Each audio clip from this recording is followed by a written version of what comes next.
Hey everyone, ready for another deep dive? Today, we're going to tackle something that's, well, pretty close to all of us, the American healthcare system. It can feel kind of overwhelming, right? Yeah, All the news, the debates, the constant changes. it really does. And honestly, sometimes it feels like just when you think you've wrapped your head around it, something new pops up. Right. But, that's why we're here. You sent us some seriously fascinating sources. Yeah, so we're going to break it all down together, try to make sense of it all. What really jumped out at me going through all of this is just how much everyone seems to agree that this is like a pivotal moment. A make or break time for American health. Yeah, exactly. And there are some pretty alarming things happening too. Okay, so let's get into it. One thing that really stood out to me from the research was the whole thing about preventable diseases like obesity and diabetes. The numbers are just mind-blowing. It's wild, right? Like, one source pointed out that obesity rates have more than tripled since the 1960s. Back then, it was around 13%, and now it's over 40%. Seriously, that's a huge GE jump. It is. It's like a complete transformation of the health landscape in just a few decades. And it's not just about the numbers, right? Mhm. It's the real life impact. We're talking about amputations, blindness, Heart disease, yeah, all these serious complications. It's like a ticking time bomb. absolutely. And, the financial burden is staggering, too. Your research mentioned that we spent something like $412.9 billion on diabetes alone last year. Wow. But the human cost, that's the real tragedy. The impact on individuals, their families, their communities, it's huge. It's like a silent epidemic almost. Hmm. And the thing that gets me is we're talking about diseases that are, in many cases, preventable. So, Right. like, where are we going wrong? What's fueling this crisis? That's where things get really interesting because the sources you sent, they offer a lot of different perspectives and there's no easy answer. That's fair. It's a complex issue for sure. It is, but one thing that comes up a lot is the connection between our lifestyle choices and these preventable diseases. Okay, so we're talking diet, exercise, that kind of stuff. Exactly. One of the articles really dug into the American diet and how it's changed over time. More processed foods, sugary drinks, unhealthy fats. Yeah, you don't have to tell me. Haha, right. But it's not a coincidence that these changes are happening alongside the rise in obesity and diabetes. So it's like we're surrounded by temptation constantly, Yeah. and it's taking its toll on our health. Right. And I think that kind of leads us to another piece of this puzzle, which is the influence of big corporations. Okay, yeah, let's talk about that. What do you mean specifically? Well, a bunch of the sources you shared mentioned the marketing tactics that food and beverage companies use. They pour billions of dollars into advertising, pushing products that are often loaded with sugar, salt, and all those unhealthy fats. I mean, that's no secret, right? Yeah. But is it really fair to blame corporations for people's choices? What about personal responsibility? That's a great point, and it's definitely a debate that comes up in the research, too. There is, of course, an element of personal responsibility involved. Right. But we also have to consider the power dynamics at play here. What do you mean by that? I mean, think about it. These companies, they have enormous resources and really sophisticated marketing strategies. They're designed to, tap into our desires or behaviors. Yeah. It's not just about willpower.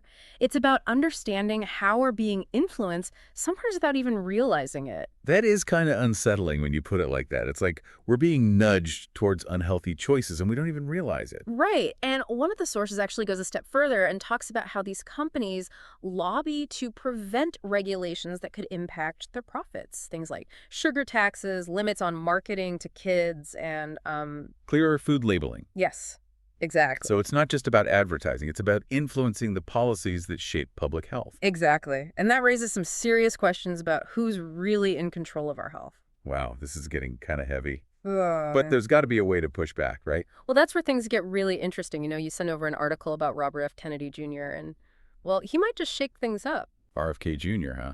He's a bit of a controversial figure now. Oh, for sure. But he's also got this long history of fighting for things like environmental health and consumer rights. Yeah, that's true. So how does all of this connect to healthcare then? Well, it seems like he's coming at this from a bunch of different angles. Like, he's a big believer in corporate accountability, holding these companies responsible for how their products affect public health. So he's not afraid to take on the big guys. Not at all. He's also pushing for more transparency, stricter regulations, especially when it comes to, the ingredients in our food and the chemicals we're exposed to in the environment. This is starting to feel like a real battle for the future of American health. It could be. The stakes are high, that's for sure. We're not just talking about abstract ideas here, we're talking about people's lives. Yeah, no, you're absolutely right. This is all starting to connect now. It's not just about individual choices. It's about the systems that shape those choices. Exactly. And that's why this moment feels so critical. We're at a crossroads, and the choices we make now, they'll have consequences for years to come. This has been eye-opening for sure. But where do we go from here? What are the concrete ways Kennedy might actually tackle all of this? And I'm guessing the challenges are, well, pretty huge, right? Oh, yeah, definitely. There are some very powerful forces that benefit from the way things are now. But that's a conversation for part 2 of our deep dive. Stay tuned. So, picking up where we left off, it's interesting to see how Kennedy's approach to this whole health crisis, well, it seems to be hitting a nerve with people. Yeah, like there's a real sense that people want change. And the whole focusing on prevention, that feels different, you know? It does. It's refreshing. And, in the research you sent, there were articles from both sides, like liberals and conservatives, and they all kind of acknowledged that the current system, well, it's just not working. Right. It's like everyone agrees there's a problem, but how to fix it, well, that's where the disagreements start. Exactly. I mean, one of the sources, I think it was from a conservative think tank, they actually pointed out that the costs of treating these chronic diseases, they're just not sustainable. Interesting. They were arguing that if we focus more on preventing these diseases in the first place, well, it could save taxpayers a ton of money in the long run. So even fiscal conservatives are starting to see the logic in prevention. Seems like it. And then on the other side, you have the progressive groups who are saying that access to healthy food and clean environments, those are social justice issues. Right. They believe the government should be protecting people from harmful products and practices. It's their responsibility. So it sounds like Kennedy's message, the whole taking on corporate power and promoting individual well-being, it could actually bridge that gap between the two sides. That's the hope, anyway. Yeah. But let's be real, there are going to be some major hurdles along the way. Yeah, for sure. One thing that I keep coming back to is the politics of it all.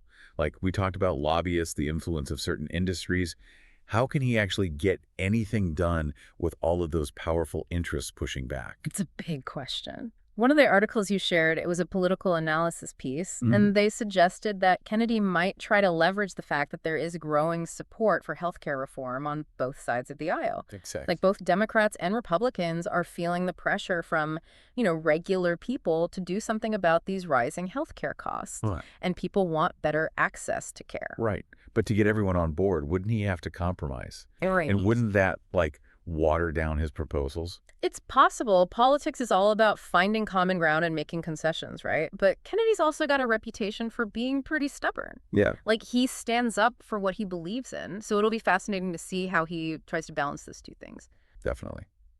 I'm also thinking about the specific policies he might actually push for. In the research, you mentioned things like stricter food labeling, limits on marketing unhealthy foods to kids. Oh, and maybe even taxes on sugary drinks. Yeah. Those are some pretty big ideas. They are. And there's going to be a ton of resistance from the industries that'll be affected. I mean, one of the sources is a report from a food industry lobby group, and they were basically arguing that those kinds of regulations would stifle innovation and hurt businesses. So we're back to that whole tension between public health and corporate profits, right? Exactly. But, public opinion can be a powerful force. If enough people start demanding healthier options and more transparency, well, it becomes a lot harder for politicians to ignore them. And that's where the whole idea of a war on bad health comes in, right? Exactly. It's about changing the way we think about health and getting people fired up about creating a healthier future. But it's not just about what the government does, it's about individual empowerment, too. What do you mean by that? Well, even if Kennedy manages to push through some of these policies, they won't really work unless people are willing to change their own habits and behaviors, right? So personal responsibility again.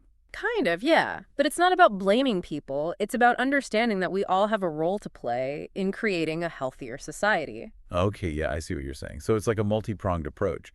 The government needs to create a healthier environment. Corporations need to be held accountable for the stuff they make.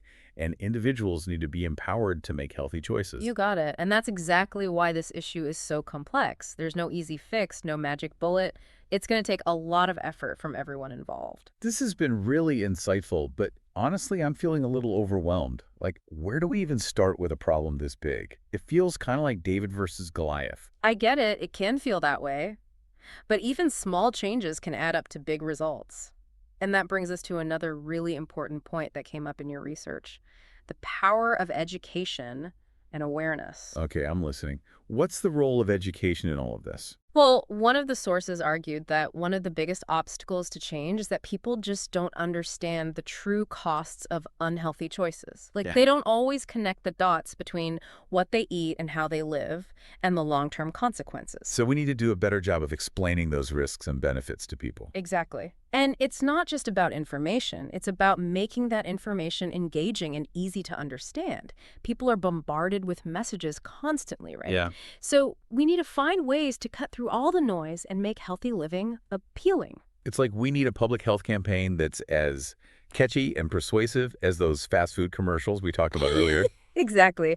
And it's not just about individual choices, it's about creating a culture where health and well-being are valued. One of your sources talked about the importance of supportive environments, Right. like having healthy food options at school and work, making it easier to walk or bike places, and just having more opportunities to be physically active. So it's like we need to shift from just treating diseases to actually preventing them in the first place. But how do we even get there? That seems huge. It is a big shift, but it's not impossible. And this is actually where technology might be able to help. Oh, okay. Now that's interesting. Tell me more about that. Well, you included some really cool articles about the rise of health tech and how it could totally change the way we think about health and wellness. Perfect. Let's dive into that in the next part of our deep dive. All right, so we've talked about the challenges, the politics, the need for a cultural shift. Now let's get to the tech stuff. Mm. I gotta say, I'm always fascinated by how technology can just like disrupt everything. So what's got you excited about health tech? You know, what really stands out is how technology is giving people more control over their own health. Like, you shared that study about wearables, Oh, yeah. the ones that track everything, steps, sleep, heart rate, even blood sugar. Yeah. I'm wearing a fitness tracker right now, actually. But it feels like we're just getting started, Like we've only scratched the surface of what's possible. Absolutely. We're seeing AI, big data, personalized medicine. It's all coming together. It's wild. Imagine like your phone analyzing your voice and being able to tell if you're getting sick, or using your genes to create a treatment plan just for you. Whoa. That's Yeah. getting pretty futuristic. Mm. But, one of the articles did talk about those AI apps that can help people manage chronic conditions like diabetes, Right? giving them real-time feedback and support. Yeah, That seems like it could be a game changer for people who are, struggling to stay on top of their health. totally. And telehealth is another huge area where technology is making a difference, especially for folks in rural areas or people who have trouble getting around. You share an article about how virtual doctor's visits are becoming more and more common. Yeah. It's amazing, right? Like it's increasing access to care and even helping to lower costs. But of course, we have to talk about the downsides. All this data being collected, it does raise some privacy concerns. You're not wrong. One of your sources, I think it was a privacy advocacy group, they were pretty worried about how all this data is being used and who has access to it. They want stronger regulations to protect people's health information. Yeah, that's a big one for a lot of people, I think. We want the benefits of technology, but we don't want to have to give up our privacy to get them. Right, it's a tough balance. And it's not just about privacy either, it's about equity. We have to make sure that everyone can benefit from these advancements, no matter their income, where they live, or how comfortable they are with technology. So it's like that whole digital divide thing again. Yeah. Technology can do a lot of good, but only if everyone has access to it. We have to be careful not to leave people behind. But, if we're smart about it and we're committed to making sure everyone benefits, technology can really transform healthcare for the better. It's like we're standing on the edge of something totally new and uncharted, you know. It's full of potential, but there are definitely some risks involved too. So what does all of this mean for like the average person? How do we navigate all of this change? I think the biggest thing is to be informed and stay engaged. Be curious about new technologies and how they can help you live a healthier life.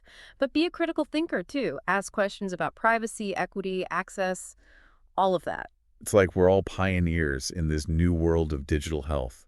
We need to be adventurous, but also cautious. I like that.